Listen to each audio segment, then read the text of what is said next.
Bom, vamos falar sobre o Pentaho Monday, né? Eu já falei um pouquinho para vocês do porquê a gente mudou o nome do evento.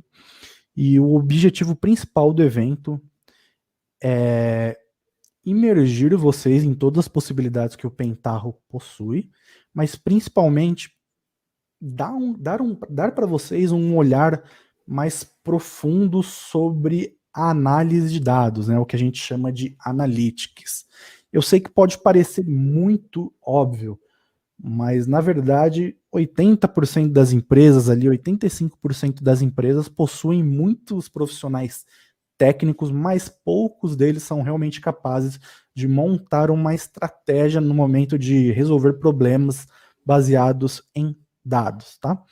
Isso porque eu vejo que tem muito curso disponível por aí que eles te ensinam, cara, como você implementar uma solução de business intelligence do zero. Mas em muitos desses cursos que eu dei uma olhada, eu vi que o cara não chegou nem a comentar o porquê se faz a necessidade de implementar um projeto de business intelligence, né, Léo? Então, Exatamente. para a gente montar o nosso curso, do qual a gente vai falar no final, o qual também não é o objetivo aqui, a gente assistiu muitos cursos de outras pessoas e a gente espera matar algumas perguntas e dar uma visão diferente do que essas pessoas passam, tá bom? Então, o objetivo aqui é a gente navegar por essa jornada analítica e utilizar o Pentaho como se fosse um veículo que vai guiar a gente por essas paradas. Leozeira, a qualquer momento você pode me parar, tá bom? Pode. Eu e o Léo, nós já contamos a nossa história aqui no canal, acredito que a maioria de vocês já conheçam, mas para quem não me conhece, eu me chamo Jonathan, atualmente eu sou cientista de dados na B3, que é a Bolsa de Valores do Brasil. Ela é a nova ou a antiga BVMF, né, que fez uma aquisição, a empresa CETIP, e elas se tornaram a B3. Então, hoje eu atuo no time de modelagem de Data Analytics na B3 como um cientista de dados, e hoje todas as minhas atribuições estão voltadas a essa função. Tá? Mas eu tenho mais de 8 anos de experiência ali trabalhando com Business Intelligence e mais especificamente mais de 8 anos trabalhando com Pentaho, tá bom? Desde do começo da minha carreira com BI eu utilizo o Pentaho e isso já me fez passar por muitos problemas que eu acredito que talvez vocês ainda não tenham passado e provavelmente muitos de vocês também já passaram por problemas que eu e o Léo não passamos, né? A gente sabe que o Pentaho é uma ferramenta extremamente complexa e completa que permite que a gente resolva o mesmo problema de diversas formas diferentes. Se apresenta aí um pouquinho para a galera, Leozão, que não te Então conhece. vamos lá. Para quem não me conhece ainda, vulgo Leonardo, né? Não Cris, que todo mundo às vezes me chama de. Todo mundo odeia o Cris, mas sou Leonardo. Sou analista de BI na B3. Atuo diretamente no time de segurança, trabalhando diretamente ali com acessos, revisões. E lá a gente implementa muitas coisas utilizando totalmente a ferramenta Pentaho. Então a gente utiliza desde a ferramenta do PDI, Mondrian, PRD e o Pentaho BA Server. Tá? Já vem com a experiência na área de dados, aí já vai fazer mais de 6 anos. Não sei o tempo certo, assim que nem o Mr. Jonathan, mas tem mais de 6 anos com certeza. E a minha ideia é mostrar para vocês um pouquinho aí de como a gente pode ajudá-los nessa parte de dados. Show de bola, gente. Só para fazer um disclaimer aqui, vocês veem que interessante, né? A B3 ela tem uma área de dados, que é onde eu atuo, tem uma equipe de engenharia de dados que cuida também do BI da empresa, de todas as ferramentas de dados, Hadoop, Tableau, Spark, né? Python, os modelos que são criados, mas o Léo ele vem de uma estrutura completamente apartada que fica Exatamente. sob a diretoria de segurança da informação. Né? Olha que curioso. Então, o que isso traz para nós?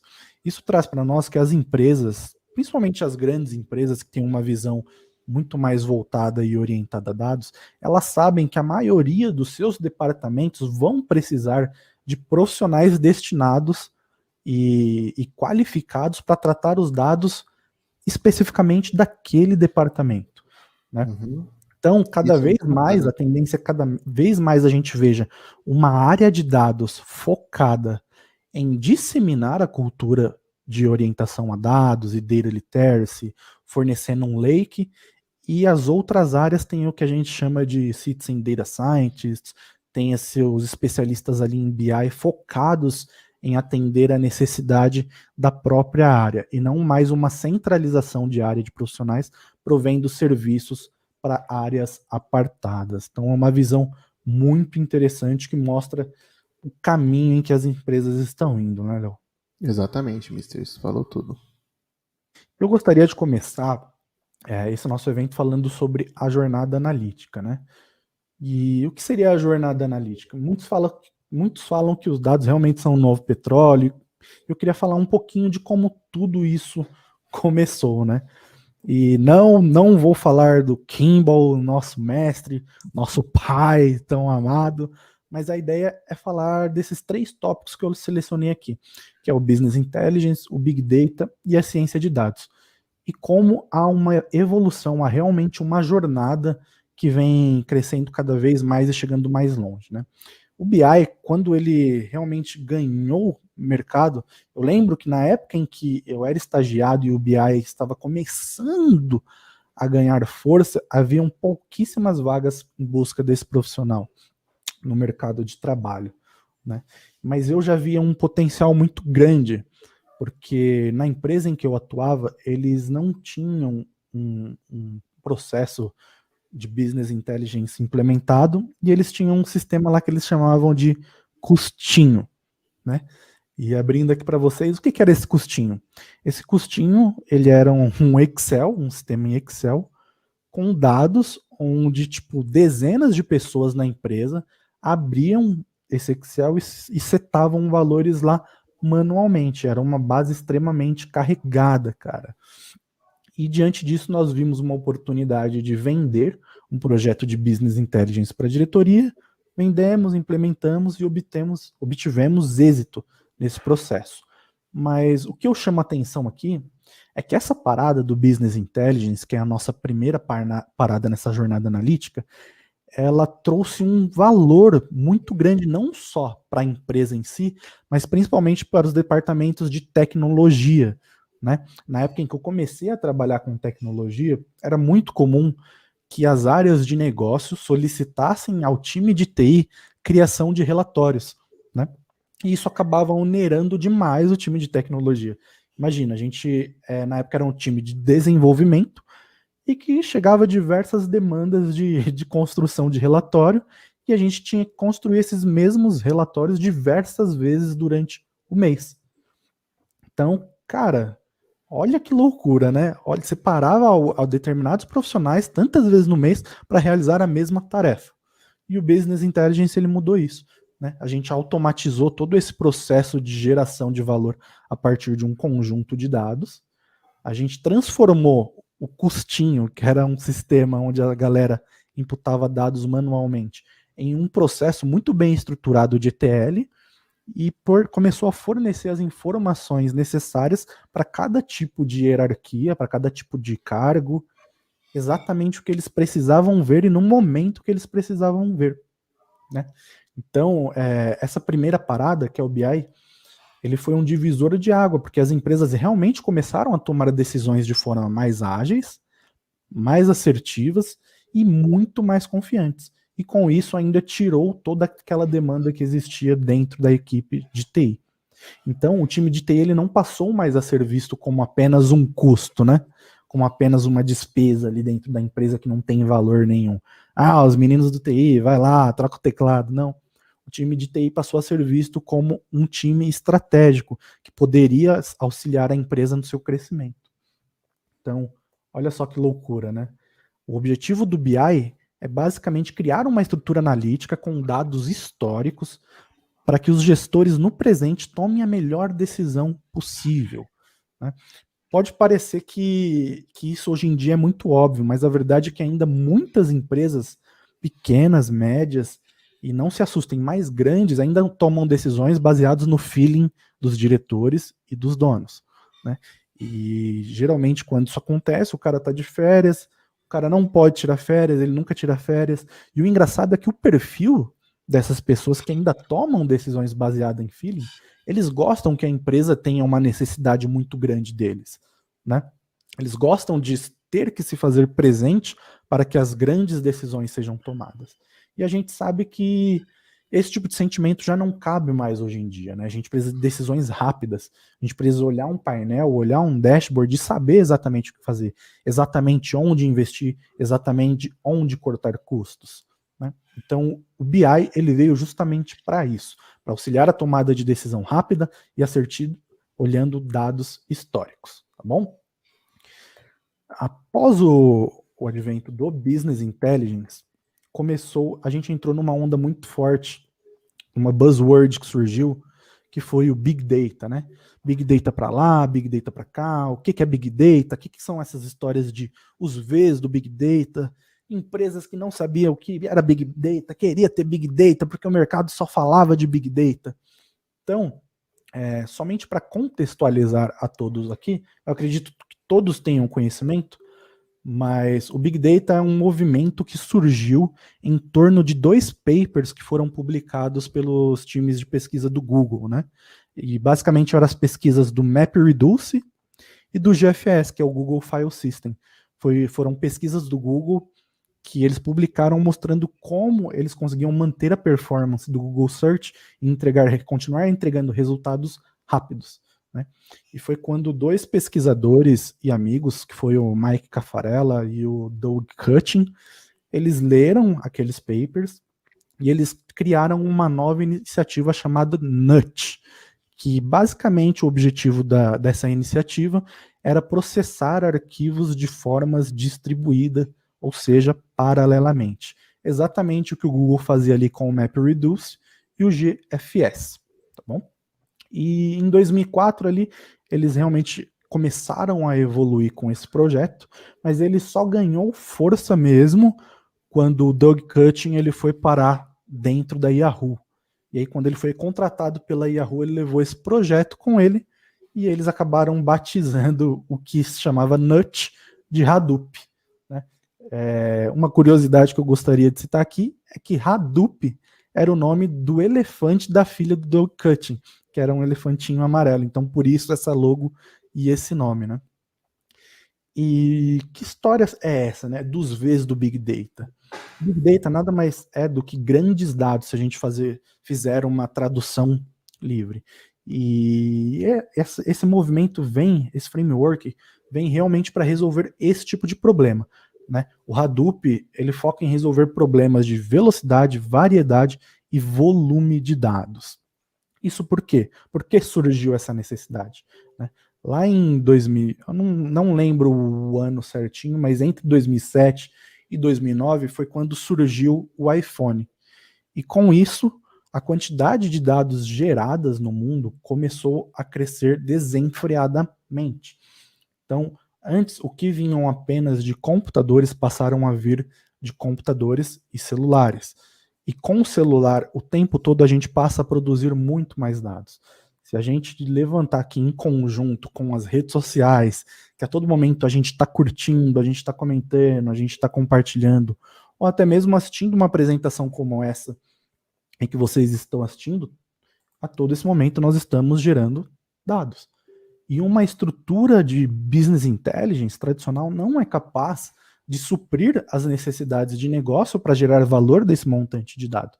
E foi para isso que surgiu o Big Data. Maravilha, a gente já falou sobre business intelligence, Big Data, para que serve o BI, quais problemas ele resolve, o Big Data, por que ele resolve um problema que o BI não é capaz de resolver, mas onde está realmente o valor do Big Data, né?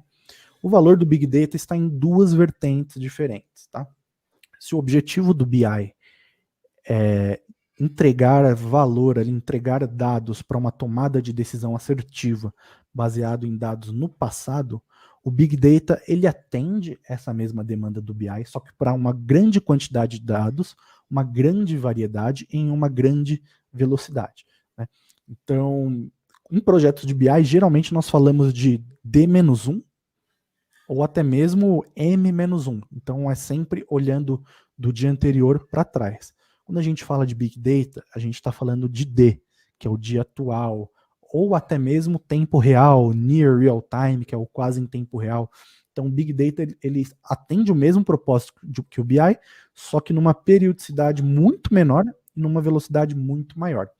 Mas o real valor do Big Data está associado à parte de ciência de dados, tá bom? E aí vocês podem me perguntar, Jonathan, o que é ciência de dados? Mentira, vocês não perguntariam. Eu sei que todo mundo sabe o que é ciência de dados aqui.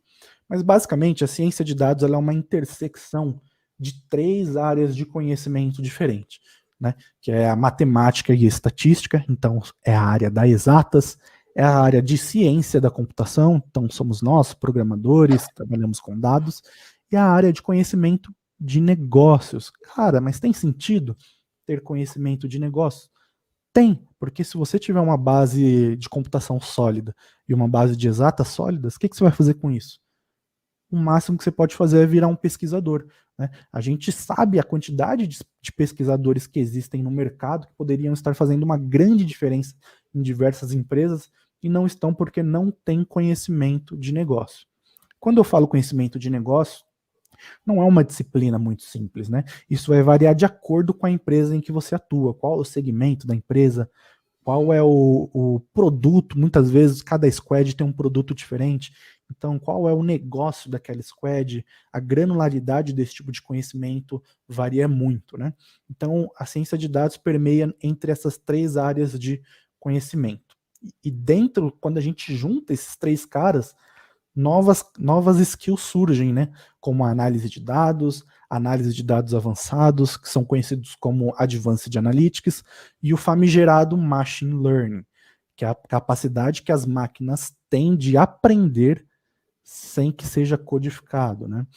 A programação, como a gente conhece antes do Machine Learning, é uma programação baseada em regras.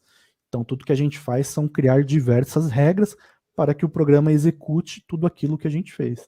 E quando a gente começa a falar de machine learning, a gente começa a falar de uma programação baseada na experiência com os dados passados, né? Então a gente não sabe o que ela vai aprender, mas com os dados que nós damos para ela, nós esperamos um comportamento no futuro, tá bom? E aqui eu trago 2 casos extremamente interessantes e que se destacaram demais quando o assunto é ciência de dados, que foi o caso da Target e o caso de uma empresa chamada Cambridge Analytica. Eu acredito que todos conheçam o caso da Cambridge Analytica. Se vocês conhecem, comenta aí para mim. Eu sou apaixonado por essa história de paixão. Eu sei o quão grave é, o quão abusiva ela é, mas quando a gente começa a pensar no nível estratégico do que realmente é possível fazer com dados, esse cara aqui é um case de sucesso para ninguém botar defeito, né? E eu vou comentar um pouquinho sobre ele. O caso da Target, ele foi um dos mais destacados, cara. Se você fez uma boa faculdade que se aprofundou sobre dados, você já ouviu falar desse caso. Se você fez uma pós-graduação de dados, você já ouviu falar desse caso. Se você conhece alguém que trabalha com dados, você já ouviu falar desse caso. Que basicamente foi o supermercado Target. Eles criaram um modelo estatístico para identificar e mapear o perfil de compra de seus consumidores e, com base nisso, gerar cupons de desconto, né? Hoje em dia isso parece muito óbvio, né? Tipo, a Netflix faz isso, então é muito fácil de entender o que é. Mas naquela época não era. Então, basicamente, eles começaram a cadastrar todo o histórico de compra dos seus consumidores em um banco de dados e eles informavam um CPF, né, que seria o ID deles. E eles informavam que se esses consumidores informassem o seu CPF, eles lhe dariam cupons de desconto para futuras compras. E com isso eles criaram um grande banco de dados com histórico de compra de seus consumidores. Com isso eles criaram um modelo estatístico que seria capaz de identificar o que aquele consumidor iria comprar antes mesmo que ele comprasse e enviar um cupom de incentivo para esses consumidores, né? Então, se o Jonathan comprou toda sexta-feira ele compra cerveja, cara, na próxima sexta-feira eu vou dar um cupom de cerveja, na próxima quinta eu vou enviar um cupom de cerveja para ele, para na sexta ele voltar aqui e comprar, para não correr o risco dele comprar em algum mercado mais próximo da casa dele. Só que o que aconteceu é que eles enviaram um cupom de desconto para uma garota menor de idade, com descontos para fraldas, para compra de fraldas. E quem pegou esse cupom foi o pai da garota, né? E ele achou aquilo um absurdo, porque ele se sentiu extremamente ofendido, ficou realmente chateado, se sentiu insultado, como se a filha dele fosse uma piriguetezinha, menor de idade, grávida, quem eles estavam pensando. E tudo bem, a rede Target, eles pediram desculpa pelo ocorrido, falou que aquilo não aconteceria novamente e traçou novas estratégias para que aquela ocasião não se repetisse, né? Foi realmente a estratégia que eles tiveram foi realmente muito agressiva, né? E foi o que acabou despertando esse caso. Mas semanas depois, para surpresa do mercado, o pai procurou a rede, né, mais especificamente o local onde havia sido enviados os descontos, pedindo desculpas e informando que a filha dele realmente estava grávida. Então, ou seja, baseado no histórico de compra da garota, da filha desse pai que ficou chateado, eles identificaram que ela estava grávida e passaram a imprimir cupons de desconto para compra de produtos para bebês. Então veja só que loucura, né? Esse foi um dos maiores casos que repercutiu na época e até hoje ainda é muito conhecido durante a MBA, pós-graduação e as aulas na universidade. E o outro caso que nós temos aqui é o caso da Cambridge Analytica, né, que eles consideravam ser uma empresa de marketing baseada em dados. E a grande história aqui está, eles utilizaram dados que eu não gosto de dizer que foram roubados do Facebook, porque não foram, dados adquiridos pelo Facebook, eles criaram um grande modelo que era capaz de mapear a personalidade de cada um dos eleitores americanos, né? Então, para cada eleitor americano, eles tinham um perfil psicológico dele, que dizia se ele tinha uma aversão a terrorismo, se ele tinha um viés a ser mais de direita extrema ou de esquerda extrema. E com isso, a estratégia da Cambridge Analytica era pegar alguns perfis específicos, nos quais eles sabiam que eram capazes de convencer a mudar um voto, e passou a mostrar para essas pessoas com esses perfis anúncios que fizessem eles alterarem do voto da Hillary Clinton para o Donald Trump.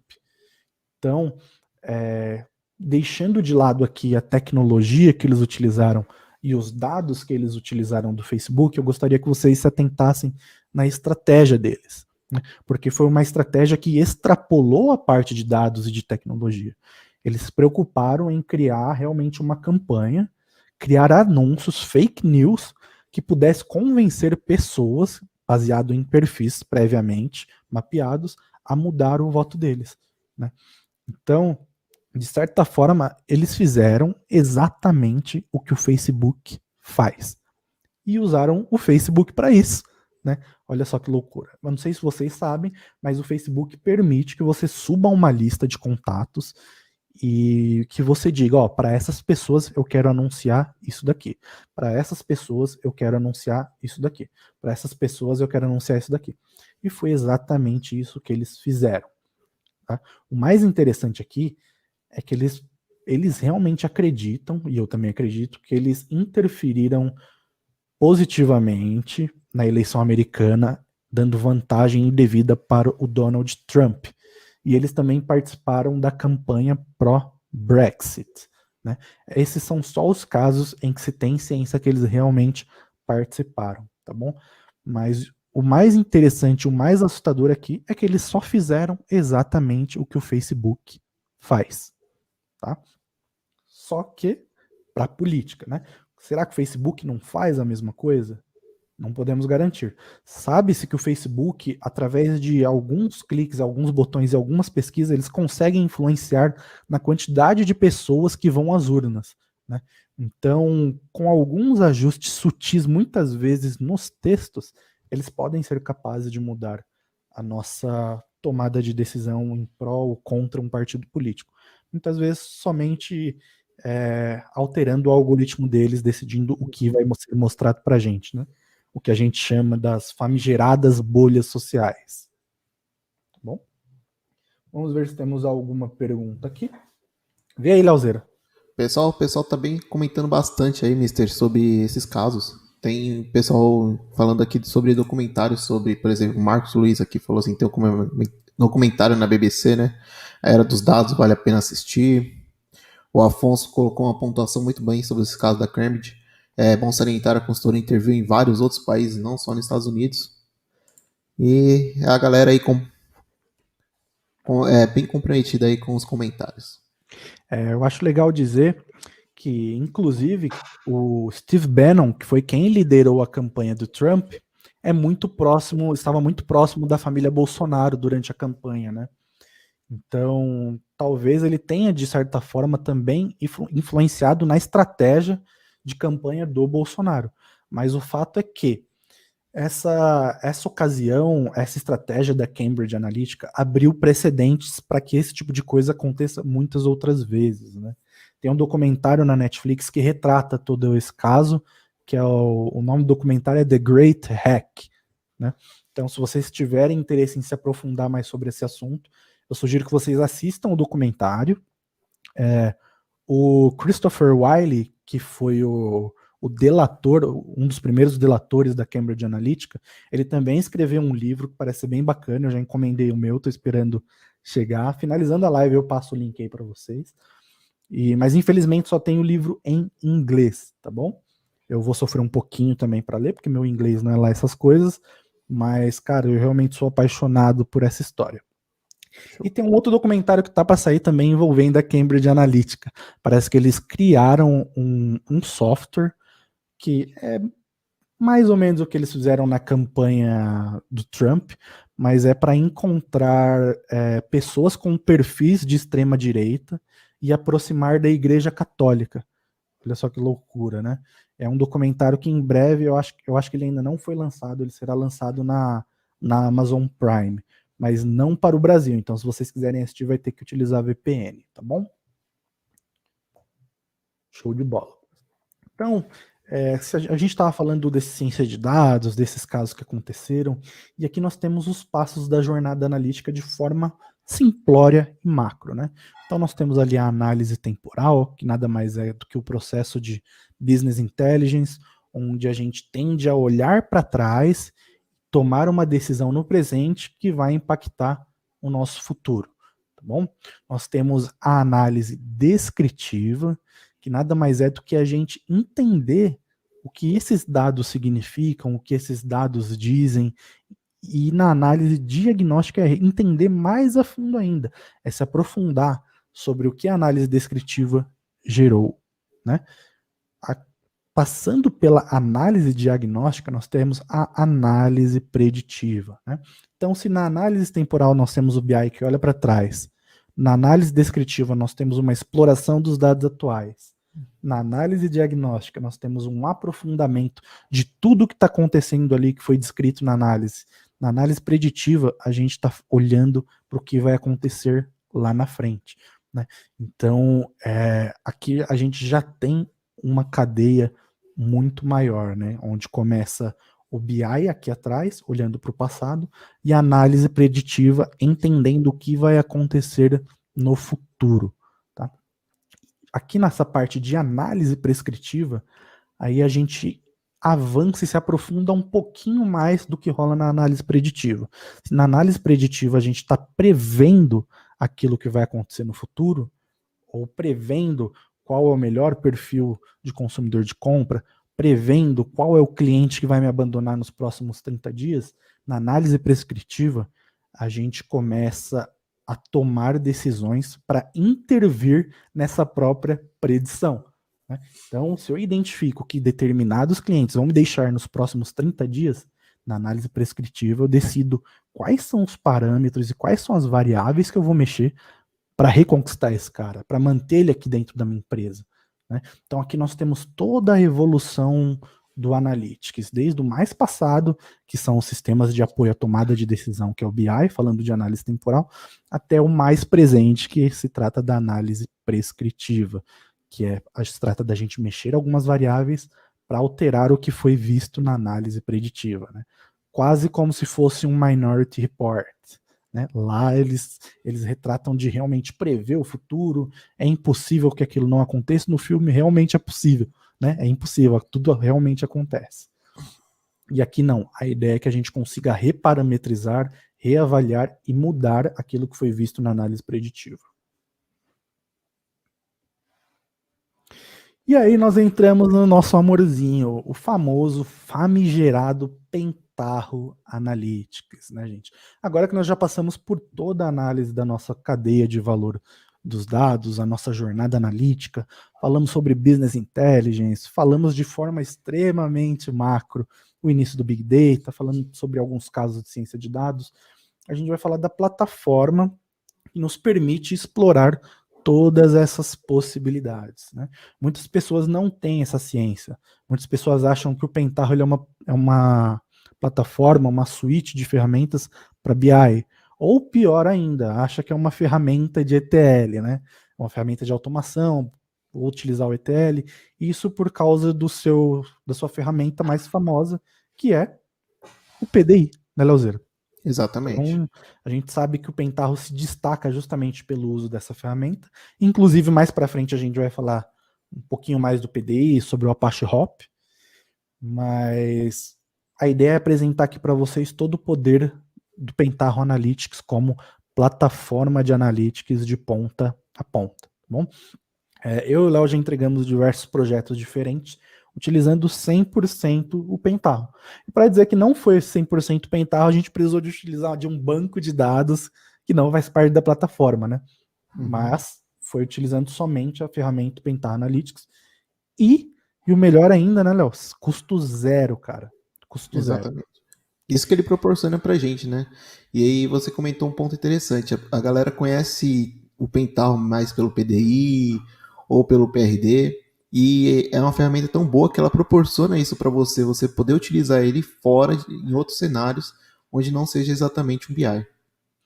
É exatamente isso. É uma faca de dois gumes, né? Porque, por exemplo, eu já vi empresas que utilizam o PDI muito bem e lá na ponta eles possuem outras ferramentas plugadas, um Power BI, um Tableau, e isso eu acho que é uma arquitetura muito válida. Só que se você utiliza, por exemplo, o Pentaho BI Server para disponibilizar os dashboards e os cubos, você tem uma integração nativa ali onde você consegue realizar o agendamento dos jobs pelo próprio Pentaho, né? Então, Exatamente. na minha cabeça faz muito mais sentido, mas novamente, cada caso é um caso, cara. Power BI e Tableau são ferramentas excelentes. Mas qual é o cenário da empresa que está utilizando, né?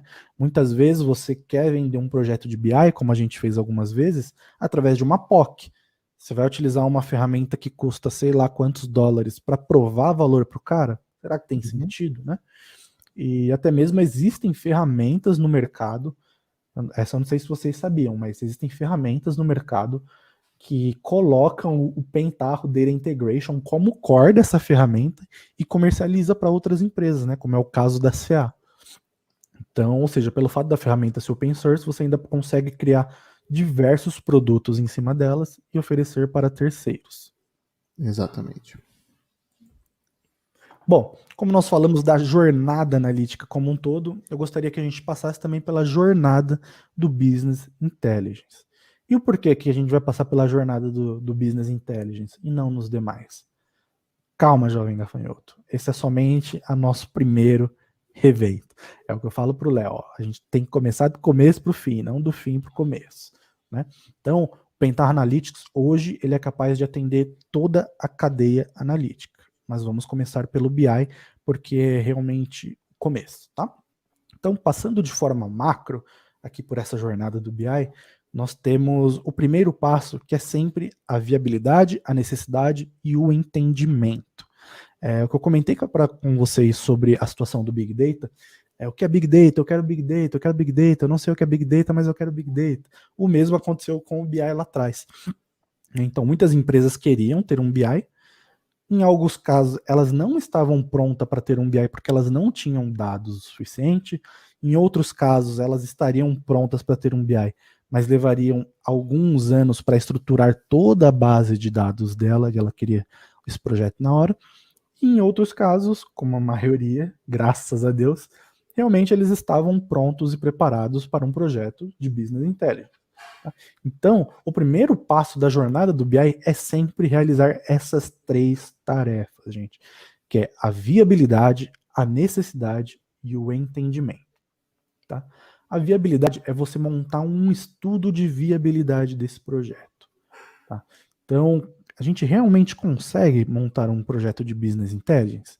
Na necessidade, por que você quer implementar um projeto de Business Intelligence? Será que realmente é necessário? Será que você realmente sofre com um grande processamento de dados que não permite que você monte um ambiente analítico na sua base atual para tomada de decisão? E o entendimento de negócio, né? Que é você realmente entender quais são as métricas que eles querem avaliar, quais são as visões que eles querem ter, quais são as perguntas que o time de negócio quer responder. Então, se você está tocando um projeto de BI sem o espaço número 1, que a gente gosta de falar, na verdade, que é um passo número 0, né? É pré-rec, você está partindo direto para a modelagem, só por isso você já tem uma grande possibilidade de falhar o seu projeto, tá bom? Então, se atente nesse primeiro passo, que é o passo 0, e sempre documente, tá bom? Muita gente acaba deixando documentado tudo por e-mail, ou deixa tudo na cabeça. Não, gente, esse passo, ele tem que estar documentado, ele tem que estar formalizado por e-mail, e ele tem que ter um de acordo, para quando chegar lá no dashboard, lá na frente, o seu diretor, o seu superintendente, o seu time de negócio, não inventar que existem métricas presentes que foram levantadas e você não incluiu no processo. Né? E isso vai gerar mais tempo e, consequentemente, mais gasto, tá bom? Então, sempre documente e formalize. Na medida do possível, se for possível, peça até uma assinatura ali, tá bom? E é exatamente nesse momento onde você vai fazer todo o entendimento de negócio, você vai entender qual a quantidade de bases fontes, vai fazer o levantamento da volumetria de dados. O que adianta você ter um servidor novo ali para o seu Business Intelligence, mas ele te atender por 6 meses? A gente sabe que a gente está falando de dados que a gente vai manter o histórico. Então, é muito importante que você faça um estudo extremamente parrudo e detalhado, tá bom? O segundo passo, que seria o passo 1, é a modelagem dimensional. A gente sabe o que é modelagem dimensional, a gente começa a falar de data warehouse, tabela fato, dimensão, métrica, star schema, snowflake, mas a gente vai falar disso um pouquinho mais para frente. Mas é nessa etapa em que você define basicamente a arquitetura de dados que vai suprir a necessidade de negócios, tá bom? E para isso, para você tomar essa decisão, você precisa ter passado pelo estudo de viabilidade, necessidade e entendimento. O terceiro passo, que na verdade é o segundo, é o ETL, né? O ETL, em tradução livre, significa Extract, Transformation e Loading, que é o processo de extração, transformação e carga. No meu entendimento, a galera tende a subestimar demais esse processo, tá bom? A gente sabe que num projeto real é muito complicado, a gente pega muita base com informação redundante, a gente precisa tomar a decisão de qual base escolher, e quem diz pra gente qual é a melhor base é o time de negócio, mas muitas vezes nem eles têm esse entendimento, né? Nesse momento aqui a gente tem que fazer, não é só extração, transformação e carga, a gente faz a limpeza dos dados, muitas vezes a gente faz um enriquecimento de dados, seja ele interno, utilizando machine learning, fazendo cruzamento de dados, ou até mesmo fazendo parceria com empresas que fornecem dados. Muitas vezes, no seu projeto de BI você precisa ou quer ter informações que você não tem dentro da empresa. E existem empresas parceiras para isso, né? Como a Power of Data, a Big Data Corp, onde elas vendem informações para que você possa enriquecer o seu conjunto de dados, tá bom? O quarto passo aqui da nossa jornada são os cubos, OLAP, ROLAP, OLAP com H, MOLAP, e tem mais algum novo aí? Zolap, Bigolap, O alfabeto todo, né? De OLAPs. o alfabeto inteiro. Onde o intuito, na verdade, o intuito principal por trás do cubo é preparar uma ferramenta analítica onde você possa disponibilizar ela para o usuário final. Né? A ideia é justamente desonerar o time de BI de ficar produzindo relatórios ad hoc, né, que a galera chama, que são aqueles relatórios bem específicos para uma tomada de decisão. Então, cara, não.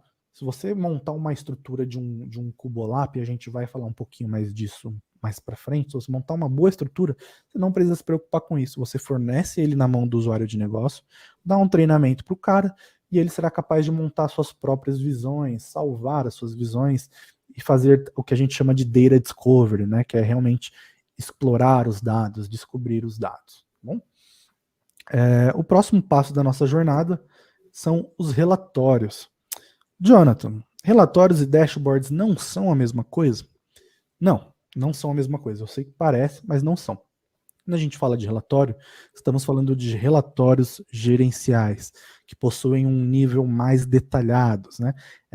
São os relatórios que a gente costuma falar onde a galera pode explorar, fazer o slice and dice, que é picotar os dados, drill downs, roll-ups, ou até mesmo um relatório mais estáticos que o cara quer receber toda segunda-feira no e-mail dele, tá bom? Quando a gente fala de dashboard, a gente está falando de um painel onde o cara vai bater o olho naquele painel e ele já sabe como o negócio dele está. Então, em relatórios, a gente possui informações com um nível um pouco menor e mais detalhes. No dashboard, nós temos informações mais macros e que vão ser compostas pelos KPIs, né? Que são os indicadores de performance-chave. A ideia é que nos dashboards tenham apenas os indicadores chaves. E não é possível ter 20 indicadores chaves, não importa qual é o seu negócio. Tá bom? Já em relatórios, você pode colocar 50 mil colunas lá. Show. Mister, temos algumas perguntas aqui bem bacanas que eu acho interessante a gente passar elas agora. O Wellington, ele perguntou assim, por que o Pentaho é tão discriminado pelo pessoal de Data Analytics? Cara, que pergunta bacana. O Pentaho, assim, eu entendo que o maior problema do Pentaho é por ele não ser uma ferramenta user-friendly, né? A gente pega hoje em dia os casos como ferramenta Tableau, Power BI, o foco dessas ferramentas é realmente jogar na mão do usuário de negócios, né? A gente tem ali os especialistas Tableau, especialistas Power BI, mas a ideia é jogar essas ferramentas para que uma pessoa de negócio consiga se virar. E o Pentaho é meio difícil de fazer isso, né? A gente vê a galera montando dashboard no Pentaho e no Pentaho versus no Tableau, no Power BI, há uma dificuldade muito grande, né? No Pentaho, o mínimo, pelo menos, você precisa saber HTML. Você precisa ali fazer a configuração com os data sources, que é um pouquinho mais complicado. A estrutura de distribuição ali entre os componentes de front, back, middle, que liga esses dois caras, é um pouquinho mais complicado. Então, eu entendo que o Pentaho ele é muito mais voltado para os profissionais mão na massa, né? E acaba sofrendo um preconceito por isso, porque o mercado quer cada vez mais agilidade na tomada de decisão e mais agilidade no momento de exploração de dados. Qual que é a sua visão sobre isso, Léo? Exatamente, eu vejo que realmente a discriminação é por essa questão de ser uma ferramenta onde você tem que ter mais um pouco de técnica, né, para mexer. Você não precisa ser um cara somente de negócio para conseguir ir lá e montar um dashboard, montar um relatório. Então, acho que por esse fator aí principal, ele é uma ferramenta bem discriminada aí pela galera. Eu gosto muito de comentar que o propósito que o Pentaho atende é justamente projetos maiores, né? São projetos realmente de ponta a ponta, são projetos parrudos. O que a gente chama de BI clássico, né? Hoje em dia fala-se muito do BI tradicional versus o Self-Service BI. Então hoje o Self-Service BI está nadando de braçada com o Tableau e o Power BI. E o BI tradicional, que seria o que a plataforma Pentaho atua, está um pouquinho mais para trás. Né? Então, mas na minha visão, eles atendem propósitos diferentes. Né? Se você pega o que é possível fazer com a plataforma inteira da Pentaho e o que é possível fazer com o Power BI, por exemplo, chega até a ser cômico, né? A gente fazer Exatamente. uma análise do que é possível fazer, o Pentaho você consegue fazer muito mais coisa, mas você precisa de muito mais conhecimento. Acho que essa é a questão. Uhum. Tem uma outra aqui também muito interessante, Mister, do Ricardo. Ele perguntou para nós, o cubo criado pelo Mondrian pode ser conectado pelo Power BI, Tableau ou Click, pois para o CDE, o C2 é nativo. Eu nunca tentei conectar o cubo girado no Mondrian no Power BI ou no Tableau. Essa atividade eu nunca tentei executar. Então eu não sei se é possível, não sei se você conhece um case do tipo. Nunca mexi também, cara. Nunca nem pensei nisso, Ricardo, sendo bem sincero, cara. Não sei te responder. Cara, agora eu fiquei curioso. O Pode clique, ser, pode ser um assunto bacana aí pra gente ver, né? o clique eu nunca mexi com clique. Mas Power BI e Tableau eu já mexi, mas eu nunca me veio isso na cabeça, cara. O Mas, ca- assim, só pelo fato, se você tiver uma estrutura muito bem feita do seu DW ali, cara, você nem vai precisar, você não vai ter problemas com o cubo. Né? O problema é que a galera que utiliza o Power BI e o Tableau, geralmente eles não estão preocupados com consumir esses dados de uma estrutura analítica como um data warehouse, né? Então, Uhum. por isso acaba acontecendo muitos problemas de performance. Eles plugam numa tabela lá e pau no gato. Exatamente. Né? Mas se você tem uma estrutura analítica, como um data warehouse estruturado, dificilmente você vai ter problema, tá? Mas essa eu vou ficar te devendo, Ricardo. O Carlos Difícil. ele colocou um ponto muito interessante que eu acho que é a dificuldade de muitas pessoas. Inclusive foi uma dificuldade que eu tive no começo. Ele, ele falou que sente muita dificuldade com esse tipo de levantamento de requisitos junto ao cliente, que é a etapa zero, justamente que você comentou. Léo, essa é uma. Eu diria que não é a etapa mais trabalhosa, mas ela é a etapa mais sensível do projeto. Se você errar nessa etapa, você vai errar em todo o resto. Né? Porque no Exatamente. projeto, é aquela história que eu comentei, né? Você precisa levantar necessidade. Quais são os passos mesmo? Deixa eu voltar o slide aqui. Você estava lá no slide. Volta. Uh, uh. Opa. Viabilidade, necessidade e entendimento. Carlos, você sempre tem que manter essa ordem, cara. Qual é a viabilidade do projeto? Né? Na verdade, eu até coloquei a ordem invertida aqui. Primeiro começa pela necessidade. Você sempre tem que perguntar para os caras qual é a necessidade, o que, que eles querem responder. Tá? E aí você tem que fazer um estudo de viabilidade. Muitas vezes, para você responder a pergunta de negócio, você não vai precisar de um BI, ou de um Big Data, ou de um cientista de dados. Às vezes, a base que ele tem ali já é o suficiente. Óbvio que você não vai consumir esses dados do transacional, mas você consegue criar uma estrutura extremamente simples, que não precisa ser uma estrutura analítica como um DW, para jogar esses dados. Tá? Então, sempre pergunte o porquê e qual a necessidade, tá bom? E conforme eles vão falando, isso sempre vai levantar pergunta, tá? A cada resposta que ele dá para você, ele vai gerar uma nova dúvida na sua cabeça. Então ele vai falar, ó, eu preciso saber qual é o faturamento da minha empresa. Você fala, tá bom, legal. Você não sabe qual é esse número hoje? Não, não sei. Tá legal. Quais sistemas que você utilizam para armazenar os dados de receita, por exemplo? Aí fala, os dados que eu utilizo é o RM. Ah, legal, é o sistema RM da TOTS. Isso, é o RM da TOTS. A gente tem acesso a esse banco de dados? Ah, eu não sei te dizer. Você vai falar com o TI, então você vai anotar. Ó, fazer levantamento da base de dados do RM. Aí você vai depois na equipe de TI e fala, ó, a gente tem acesso nessa base de dados? Sim, a gente tem acesso, a base é interna. Ah, legal. Qual é a tabela responsável pelo faturamento? Essa fase é realmente um trabalho de formiguinha.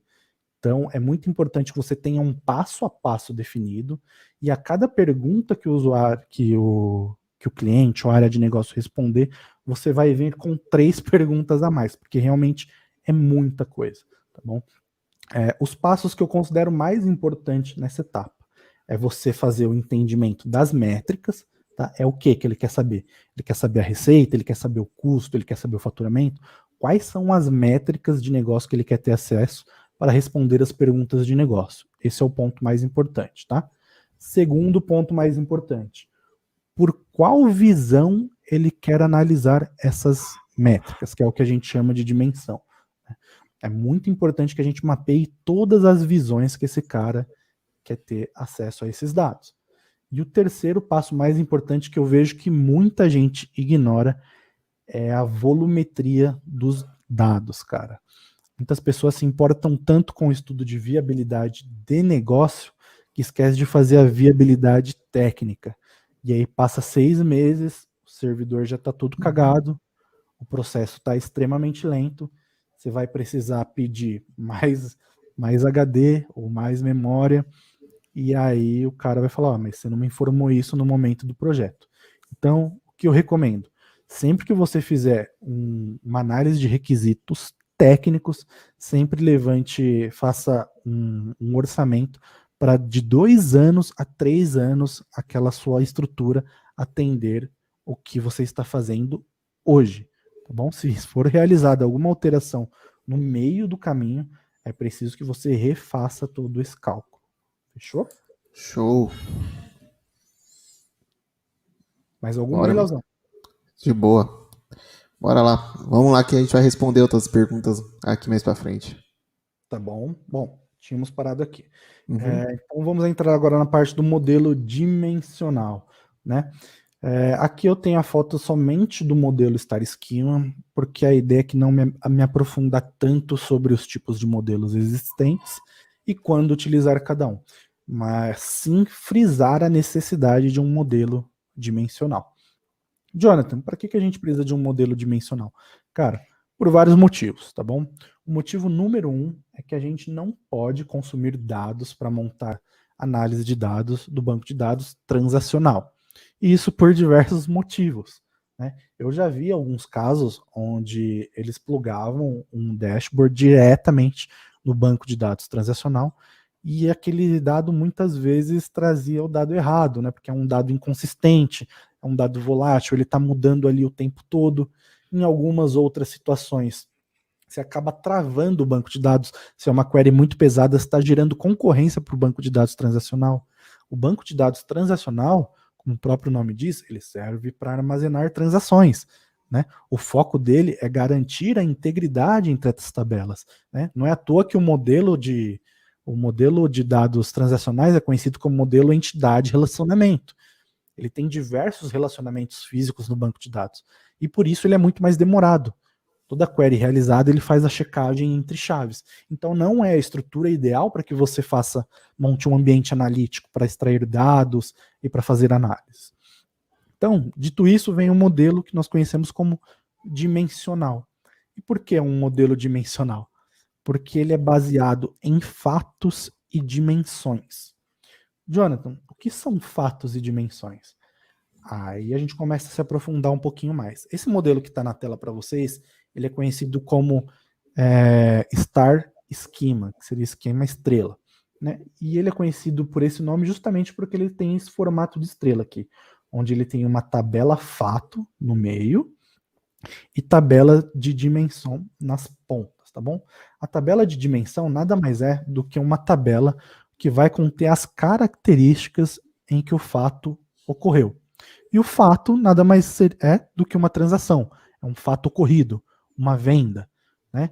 Lá no nosso sistema transacional a gente teria diversos registros de venda. Então o fato aqui seria uma venda e a dimensão são as características que configuram aquele fato.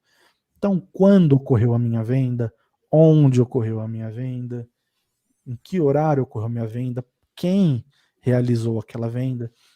Então, a dimensão é responsável por conter todas essas informações.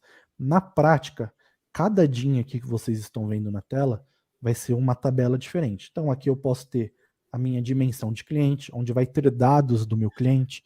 Aqui eu vou ter a minha dimensão de loja, que vai ter dados da loja onde o meu cliente realizou uma compra. Aqui eu vou ter uma dimensão de tempo, que ela é a única dimensão obrigatória em qualquer modelo dimensional, porque a gente sempre fala de olhar dados no passado, e quando a gente fala de passado, a gente está falando de tempo, tá bom? E aqui no meio, na prática, o que nós vamos ter é uma tabela contendo as chaves relacionando com cada uma das dimensões e as métricas escolhidas pelo time de negócio.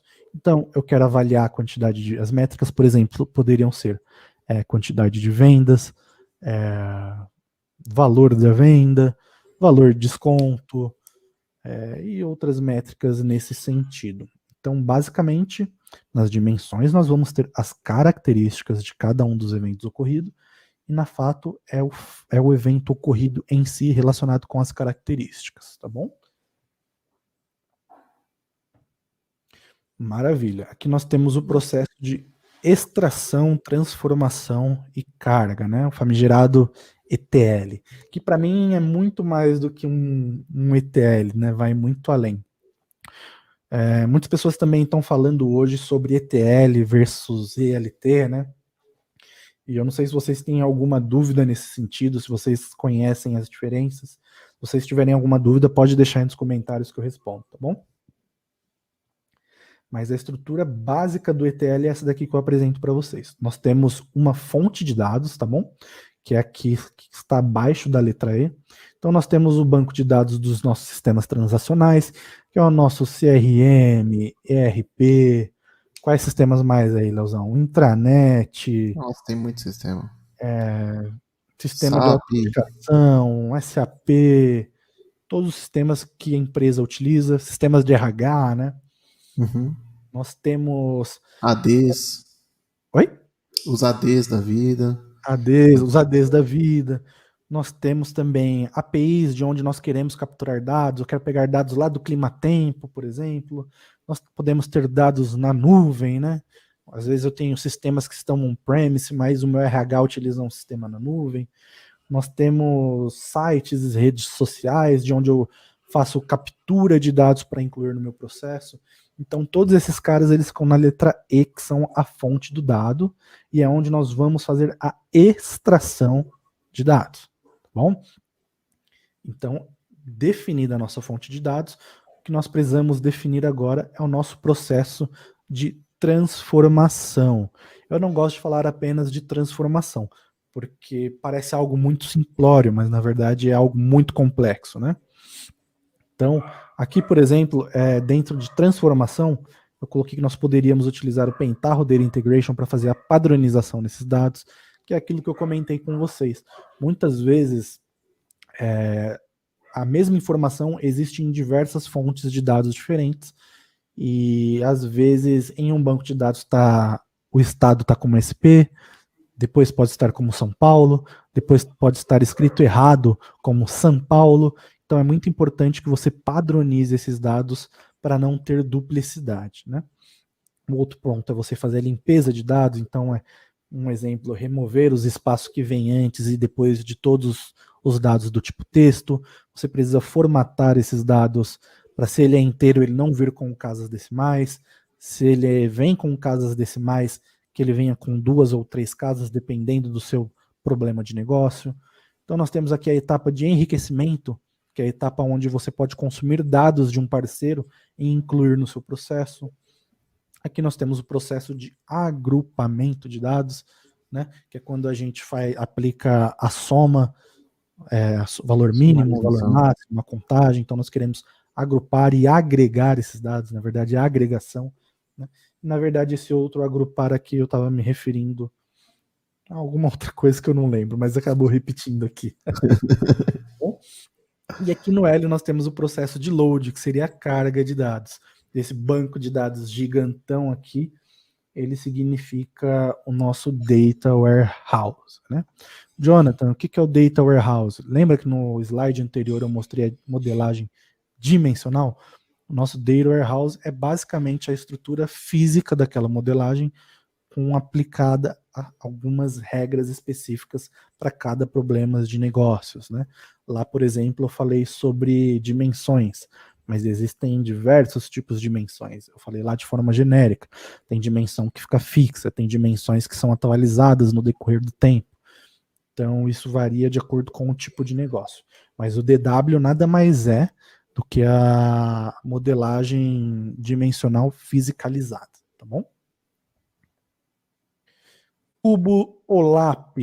Mais uma vez, o objetivo do cubo ele é dar para o usuário, ele é dar para o analista de negócio uma ferramenta onde ele seja capaz de montar as suas próprias visões. E é justamente por isso que ele tem esse formato, né, de um cubo.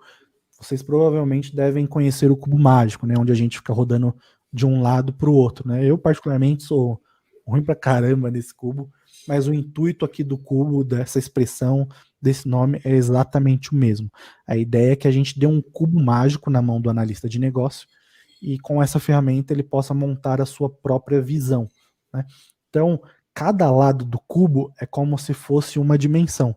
Então, aqui desse lado nós teríamos a dimensão tempo, aqui nesse lado aqui nós teríamos a dimensão de loja, aqui, por exemplo, nós poderíamos ter a dimensão de cliente, aqui a gente poderia ter, sei lá, PDV, e cada um dos quadradinhos seriam as nossas métricas definidas, tá bom?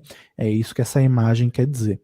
E nós temos uma ferramenta no Pentaho que nos auxilia na criação desse cubo, que é o Pentaho Schema Workbench. O Pentaho Schema Workbench, que também é conhecido como Mondrian, né, Leozão? Exatamente.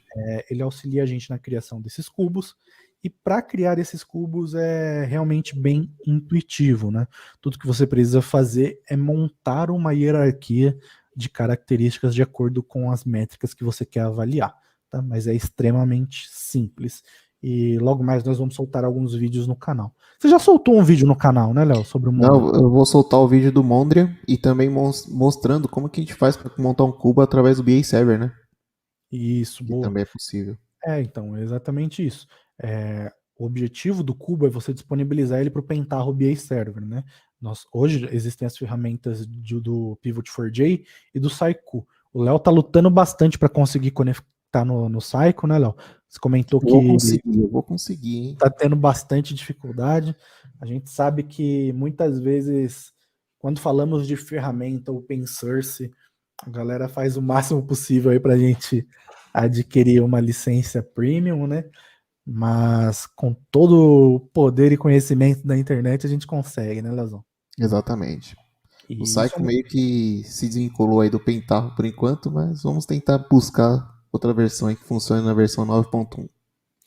então, e essa é uma informação extremamente útil, eu tenho certeza, cara. Você montar um vídeo assim, isso vai ajudar muitas pessoas, cara, muitas pessoas mesmo. Trava que é uma beleza.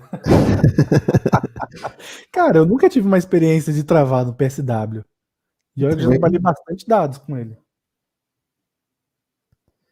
Aí perguntou qual é o problema em conectar o Psycho. Tá com problema no plugin que eles disponibilizaram, eles pararam de disponibilizar na mesma URL. E aí o Psycho ele tá vendendo a ferramenta à parte agora. Porém não vinculada como se fosse um plugin pro Pentaho. Então o que a gente tem que fazer? A gente vai ter que encontrar uma forma de conectar aquela versão que tem disponível até hoje nessa versão do Pentaho mais nova. Eu tô já procurando alguns métodos de fazer isso. Acontece coisas parecidas com o JPivot, mas tem uma ferramenta chamada Visualizer lá também, um plugin, só que ele está todo em japonês. Aí eu estou vendo se vale a pena a gente traduzir o Visualizer, que faz praticamente o mesmo trabalho, ou trabalhar em cima do JPivot e do Psycho para tentar integrar eles ao 9.1. Hoje a gente pode criar um plugin, né? E a gente pode criar um pluginzinho também, só que dá um trabalhinho, mas Dá um trabalhinho, né? Mas. Não, se todo melhor mundo nem ajudar falar, aí, não, a senão gente depois a gente monta. vai fazer igual o Saiku, vai ficar com vontade de vender e lascou. Vai ficar todo mundo de novo. Mas o objetivo do Cubolap é esse, tá bom, gente? Existem diversos tipos de cubo, cada um com um objetivo e uma característica diferente, mas a ideia não é que a gente se aprofundar sobre os cubos aqui, tá bom? Nós temos a parte de relatórios, que é quando o Pentaho Report Design nos auxilia a realizar a criação desses relatórios. Vocês podem ver que cada passo da jornada analítica que eu estou trazendo aqui, eu trago junto uma ferramenta do Pentaho que é capaz de suprir essa nossa necessidade, né? Então, para quem não sabe, existe uma ferramenta chamada Pentaho Data Integration, Pentaho Report Design, onde a gente consegue criar relatórios, até mesmo com gráficos, como vocês podem ver aqui na imagem, tá bom? Então, relatórios com gráficos, tabelas extremamente detalhados, personalizados para enviar para determinados níveis hierárquicos da empresa, né? Vocês lembram que eu comentei com vocês que o objetivo do dashboard e do relatório eles são diferentes? O objetivo do dashboard é prover um painel para tomada de decisão rápida. O cara, quando ele olhar no dashboard, ele tem que saber exatamente como está o negócio dele. E já nos relatórios, a ideia é que ele responda, ele faça uma análise onde ele tem a resposta de por que a empresa dele está daquele jeito. Então, geralmente, a gente utiliza o PRD para criar esses relatórios e agendamos o envio desses relatórios por e-mail para o tomador de decisão ou os gestores, tá bom? Então, geralmente, esse é o fluxo que a gente tem. E é possível também deixar ele disponível no Pentaho BA Server como backup. Maravilha. E por último, nós temos o Business Analytics Server, que é o BA Server, e ele é o orquestrador de toda esta maravilhosa cena que vemos aqui. Tá? É nele onde nós fazemos a criação e disponibilização de dashboards, é nele onde nós podemos agendar as nossas rotinas de ETL de acordo com a nossa necessidade e também podemos utilizá-lo como um repositório para as alterações que vão acontecendo nas transformações e nos jobs, como se fosse um GitHub ou um Git. É nele onde nós subimos com muita dificuldade, né, Léo?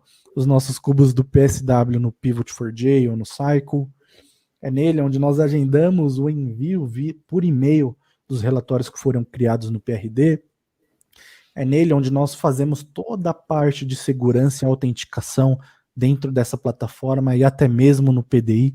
Né? A gente consegue fazer a configuração desse cara junto com um AD ou junto em um banco de dados específico. Eu sempre recomendo que a autenticação seja via AD, porque via AD a gente está pegando a mesma autenticação de rede. Então a gente não tem problemas com um vazamento de informação como se estivesse num banco de dados, né? E ele ainda permite que a gente crie sistemas dentro da própria plataforma, né? Que ele chama de plugins, né, Leozão? Que é o App Builder, né? Na verdade, ele chama. Então ele permite que a gente crie sistemas dentro da plataforma Pentaho e sem a necessidade de conhecimento de programação server-side. Porque o que seria a programação server-side, a gente consegue montar uma transformação no PDI, por exemplo. Então isso acaba agilizando o processo de subir alguma aplicação no ar. Lá no B3 a gente utiliza muito isso, né, Léo? Exatamente, vários processos são automatizados e liberados até para o próprio usuário executar rotinas através dos plugins no App Builder. É isso aí, Leozão. Então vocês podem ver que a plataforma Pentaho ela realmente atende projetos de ponta a ponta, né, de Business Intelligence, mas não só de Business Intelligence, né? E a gente vai se aprofundar sobre isso nos próximos eventos, tá? Então, aqui, por exemplo, se eu quisesse, eu poderia montar uma arquitetura utilizando essas mesmas ferramentas para criar um data warehouse, uma arquitetura analítica na nuvem, por exemplo, na AWS, ou no Azure, ou no Google Cloud, tá bom? Então aí a gente já começa a falar sobre a cadeia de Big Data, né? Então a gente está utilizando o Pentaho Analytics para resolver problemas de Big Data. Poderia também desenvolver meus modelos preditivos, como nós vimos na jornada analítica, dentro do próprio Pentaho. Né? Poderia criar o meu modelo totalmente em Python e utilizar o step CPython para fazer a inferência, a previsão, classificação, análise de clustering, tudo dentro do próprio PDI. Ou até mesmo eu poderia utilizar uma ferramenta chamada Weka, que é uma ferramenta para mineração de dados basicamente point and click, né? Você não precisa realizar programação nenhuma dentro da Weka, você monta seus modelos tudo utilizando cliques do mouse, tá bom? É óbvio que para criar um modelo lá você precisa ter um conhecimento de modelagem ou de ciência de dados, pelo menos para saber qual é o melhor modelo, qual a melhor métrica de avaliação desse modelo, mas você depois consegue exportar esse modelo e importar ele dentro do PDI. Então, a gente vai explorar mais as aplicações práticas, tanto do BI quanto do Big Data e da ciência de dados envolvendo o Pentaho nos próximos eventos, gente. Tá bom? Falei dos dashboards, falei de tudo isso, show de bola. E por hoje é isso, gente, tá bom? Queria agradecer demais a presença de vocês. Como eu disse, hoje foi só para equalizar todo o conhecimento da galera sobre projetos de dados utilizando o Pentaho Data Analytics. E nos próximos eventos a gente vai meter a mão na massa, quer dizer, mão no teclado. Leozão, tem mais alguma pergunta aí? Tem uma pergunta. Tem uma colocação da Cíntia, que ela perguntou se o Pivot4j é o novo Psycho. Na verdade, não, Cíntia, são diferentes, né? São plugins diferentes. Na verdade, o Pivot4j é o JPivot, o famoso JPivot que fica lá no Pentaho. Então você pode encarar esse cara como se fosse o JPivot. Tem mais perguntas aqui, Mister? Igual o Igor colocou aqui uma pontuação, né? E eu pensando que o Pentaho era só para ETL. Muita gente pensa, Igor, não se sinta mal por isso não, viu, cara? Muitas pessoas pensam. Eu descobri o Pentaho como plataforma desde que eu mexo com o Pentaho, né? Então, há uns 8 anos atrás, mais por uma questão de necessidade, né? Mas a maioria das empresas tem uma necessidade maior quando a gente fala de busca de ferramentas boas para ETL, nem tanto, né, para front-end, para Data Viz. Para Data Viz tem uma porrada, né? Até mesmo plugins e bibliotecas. Agora, o mercado de ETL carece muito de uma boa ferramenta de ETL, e o PDI é muito conhecido por isso. Então, não se sinta mal de forma alguma. Exatamente. O Wellington perguntou se os vídeos vão ficar gravados, provavelmente sobre os vídeos do Mondria. Vai ficar gravado, vai ficar disponibilizado no canal para vocês aí para toda a vida enquanto o YouTube estiver no ar. Tem aqui, o Igor também colocou, vai ensinar desde o zero nesse evento? Nesse evento agora não, de hoje não, mas nos próximos sim. Né? A ideia é a gente realmente botar a mão na massa. É o que eu comentei com vocês, né? A ideia é a gente começar a expandir cada vez mais os assuntos, né? Então, eu entendo que o início dessa jornada seja com o BI. A ideia é trazer mão na prática. Eu e o Léo encontramos muitos datasets, né, Léo, onde a gente possa aplicar esse tipo de conhecimento. São datasets extremamente interessantes, que permite que a gente, inclusive, caminhe por toda essa cadeia, né, Léo? De BI, Big Data e ciência de dados, né? Exatamente. Então, a gente vai permear por esses caras assim também nos próximos eventos, Igor. Show, Mister. Acho que foi essas perguntas. A galera tá dando aqui os parabéns, né? O Afonso deixou uma aqui. Serão abordados DW no curso? Sim, Afonso, serão abordados sim. Na verdade, você está falando do curso mesmo Analytics com o Pentaho ou das lives? Se for no curso Analytics com o Pentaho, cara, aproveitando a oportunidade, a gente vai disseminar tudo sobre dados, cara. Tudo, principalmente sobre Business Intelligence, né? A gente vai ter uma camada muito mais profunda dessa jornada analítica que foi passada aqui, tá bom? E todo conhecimento passado foi passado aqui, na verdade, vai ser muito mais profundo e vai ter a aplicação prática também. Show? A gente vai passar alguns detalhes sobre o curso no final também, porque a gente sabe que tem uma galera que tem interesse. Isso. O Joiri perguntou se seria bom termos PDI versão 9.1 instalada para esses nossos encontros? Sim, Joiri.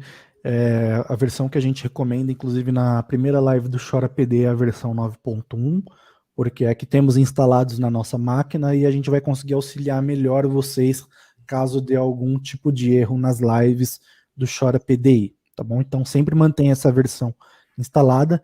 Se a gente atualizar essa versão, a gente vai comunicar vocês para que vocês atualizem também. A gente sabe que entre uma versão assim e outra, muitas vezes não tem tanta discrepância, mas não seria legal, tipo, a gente estar utilizando a 9.1 e você a 5.0, por exemplo. Exatamente. O Ismael colocou aqui, conhecem e indicam o ECA. Você falou sobre o ECA aí, deu um... Sim, Ismael, cara, eu sou apaixonado nessa ferramenta, né? Eu amo Python, amo programar em Python, mas a Weka eu entendo ela como uma ferramenta de POC, saca? Então, ela é uma ferramenta para você experimentar diversos modelos diferentes. É claro que nela você tem uma limitação muito grande, mas inclusive você consegue programar em R em Python em Weka também, tá bom? Mas ela te limita em alguns aspectos, mas ao meu ver ela é uma ferramenta para experimentação de modelos. E eu indico ela principalmente para quem está mexendo com o Pentaho ali e quer colocar um modelo em produção, cara. Você consegue montar ótimos modelos lá, tá bom? Então eu recomendo ela sim. E indico também para quem está entrando na área de ciência de dados. Você quer experimentar a melhor e a diferença entre alguns modelos de árvore, rede neural, mexer em alguns hiperparâmetros, a ferramenta torna tudo muito mais simples. Então, eu indico sim. Show. Temos aqui, vamos pegar aqui do Marcos Luiz. O Igor colocou aqui que o PDI 9.1 dele não abre o CSV. Oxi! Sério, Igor? Cara, vamos fazer o seguinte. A gente podia trazer ele para a live na próxima segunda, né? E a gente auxilia ele antes da live começar, o que você acha? Exatamente, vamos bater o papo aí na próxima segunda, a gente ajuda ele nessa questão do CSV aí. Show de bola. Igor, chama a gente lá no LinkedIn, e aí na próxima segunda-feira, que é o próximo Chora PDI, antes da live começar, quem quiser chegar um pouquinho antes, a gente já começa a live já te ajudando. Show.